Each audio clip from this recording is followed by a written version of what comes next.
Seguimos con Dinámica Legislativa del Sur. ¿Usted se acuerda que hace un año el presidente del pueblo del Medio Oriente y del pueblo del mundo? Porque hasta de los africanos, todos los seres humanos con sensibilidad reconocen el espíritu de compromiso del comandante eterno presidente Hugo Rafael Chávez Frías. Bueno, 5:43, seguimos con Dinámica Legislativa y tenemos aquí la visita de un amigo, de un hermano, Alirio Armado, amigo nuestro de toda la vida, un luchador. Alirio nos trae la grata noticia de que escribió un libro, un nuevo libro, ahorita vas a hablar de eso, de Cabure a la Zulita, tras la huella de la guerrilla de los años 60, de Alirio Armado, presentador. Esto va a ser en el día miércoles 9 de octubre del 2013, la semana que viene, día miércoles, a las 4 p.m. en el auditorio Gastón Parra Luzardo, en el nivel 2, Torre Sur, calle 97. No anote todo eso, en el Banco Central de Venezuela. Ahí usted llega y pregunta, el auditorio de Gastón Parra Luzardo.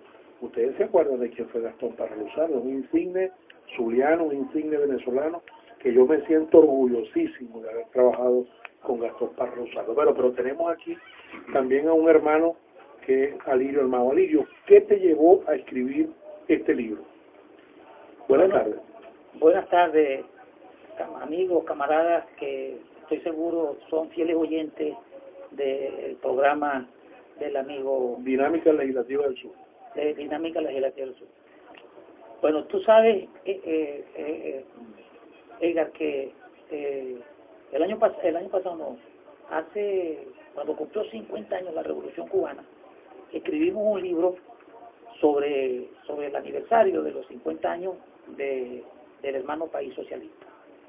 Y a raíz de eso, ahí se crearon unos vínculos con habitantes, vecinos, amigos, camaradas del pueblo de Cabure. De Cabure. Y yo he estado frecuentando esa zona. Cabure, el estado Falcón, allá en la montaña, en la sierra falconiana. Cabure es la capital del municipio Petí, en plena sierra falconiana. Entonces, durante todos esos tiempos, digamos, yo he tenido la oportunidad de escuchar relatos, anécdotas, cuentos, testimonios.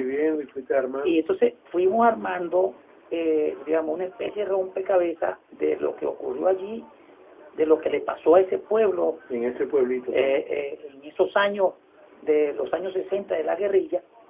Y también hicimos lo mismo con quien fue responsable militar de la guerrilla en la Zulita, un camarada que está vivo. La Zulita es en Mérida, ¿no? En Mérida. Eso está subiendo de Caño Zancudo, por Caño Zancudo, más adelante de Caja Seca y antes de llegar al Vigía.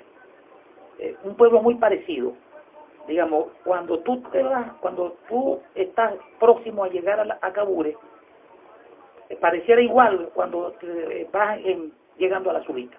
Topográficamente son muy parecidos los dos sitios, y por eso pienso yo que fueron escogidos por los que planificaron el proceso de la guerrilla de los años 60, estar en la Zulita y en Cabure.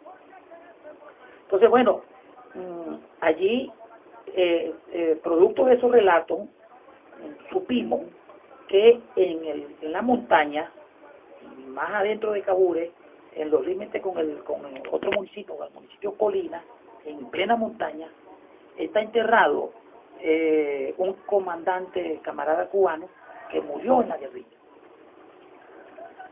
Eso nos llevó a ir a ese sitio, que era bastante inaccesible, nos costó mucho. La primera vez que intentamos no pudimos llegar porque estaba lloviendo y había mucho barro y no se pudo. Después volvimos en otra ocasión y efectivamente llegamos al sitio donde está la tumba, no en un cementerio, sino en plena montaña.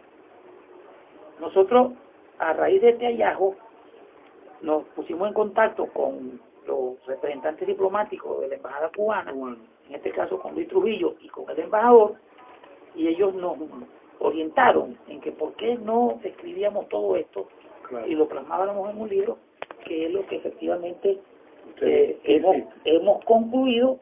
Hace algo está en la imprenta, desde hace 15 días en los talleres de los amigos Barbosa, y con toda seguridad el acto se va a presentar en la fecha en que tú señalaste, el próximo miércoles 9 de octubre a las 4 p.m. en el auditorio Gastón Parra Luzardo del Banco Central de Venezuela.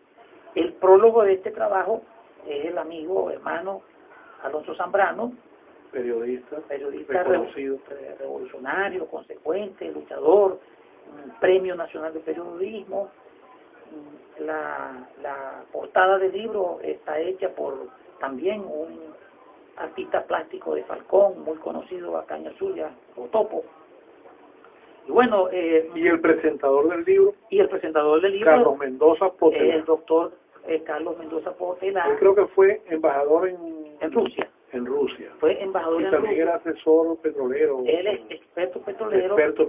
Fue director de PDVSA en tiempos de cuando fue presidente transitorio Gastón Parra, que te acuerdas que eso trajo como consecuencia todo el golpe de Estado, claro, la guarimba petrolera, el paro petrolero, y pedían como condición era la cabeza de Gastón y de doctor Portela.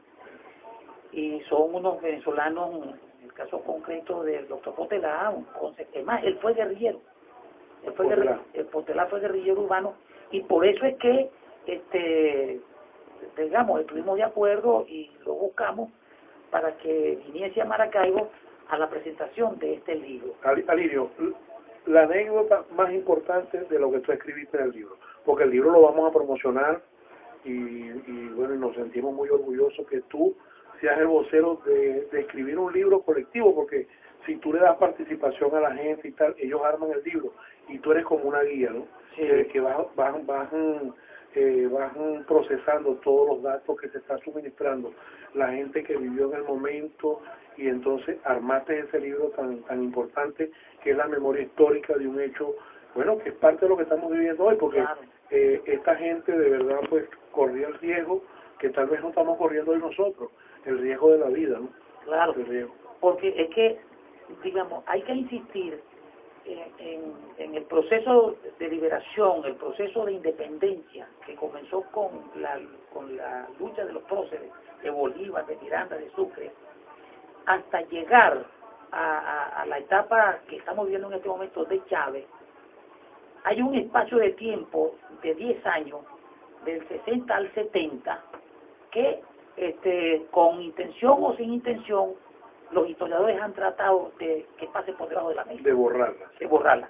Y ocurre que ese fue un proceso de lucha, digamos, que es antecedente, que es un precedente histórico al momento en que estamos viviendo.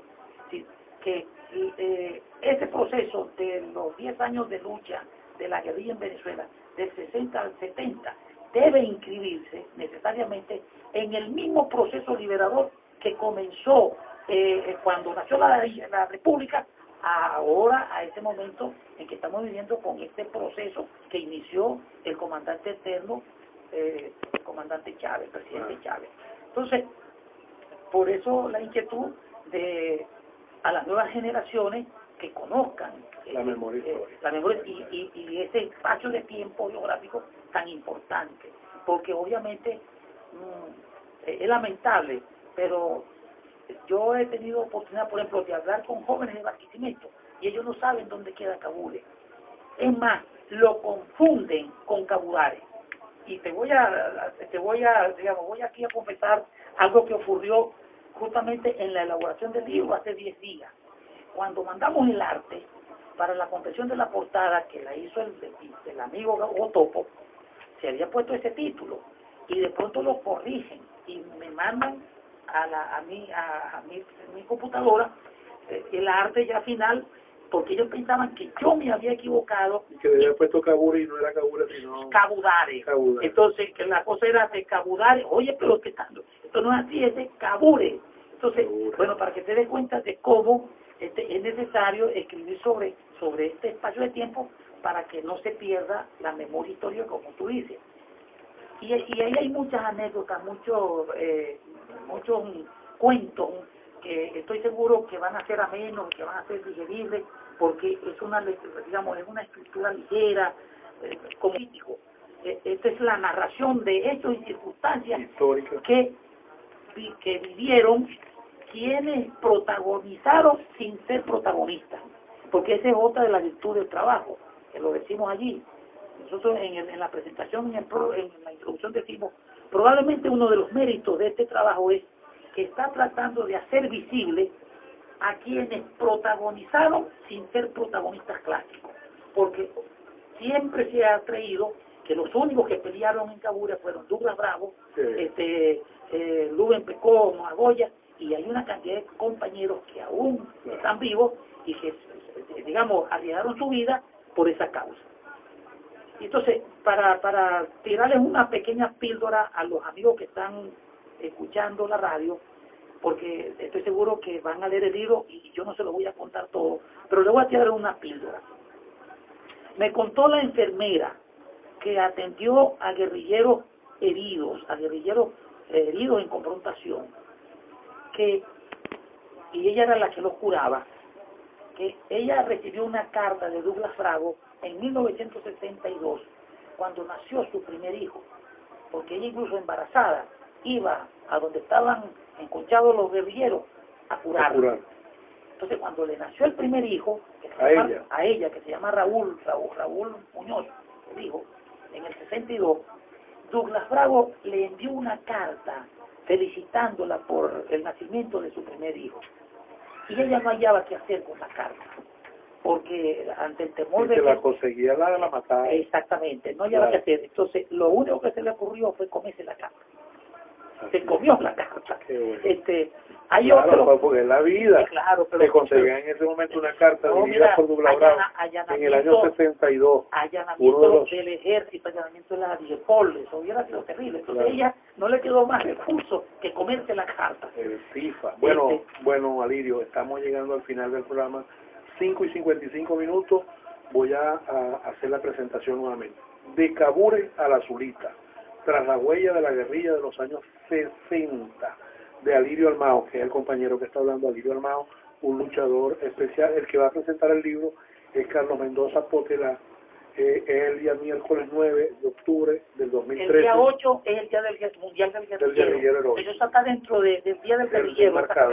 Bueno, el día miércoles 9 en el Auditorium Gastón Parra Luzardo del Banco Central de Venezuela. A las 4 de la tarde vamos a estar ahí puntuales para presentar este libro que para nosotros tiene una gran significación, porque es la memoria histórica de un proceso donde hay que conocer de a dónde viene esta lucha.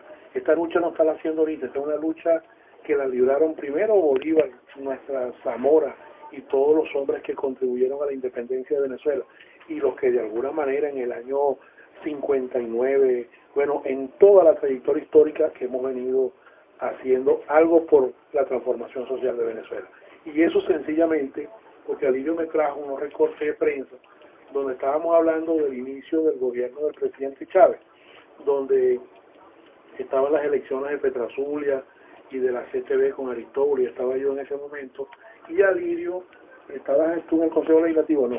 Estabas en el Bastión Moral, y fuiste una persona bien importante en lo que liberamos para enfrentar el paro ganadero, que fue una de las manifestaciones sociales que inició en aquel momento la derecha venezolana. Bueno, Alirio, un minutico para que te despidas. 5:56 para que nos vamos. Le pasemos al micrófono a agradecerte infinitamente la oportunidad que me ha brindado Ega. Bueno, este es un reencuentro de las luchas que siempre hemos librado en defensa y por la protección de los más humildes. Bueno, hermano, gracias Alirio Almao, de Cabures a la Zulita, tras la huella de la guerrilla del año 70. Acuérdense que es el miércoles 9 a las 4 p.m. en el auditorio del Banco Central Gastón Parra Luzardo.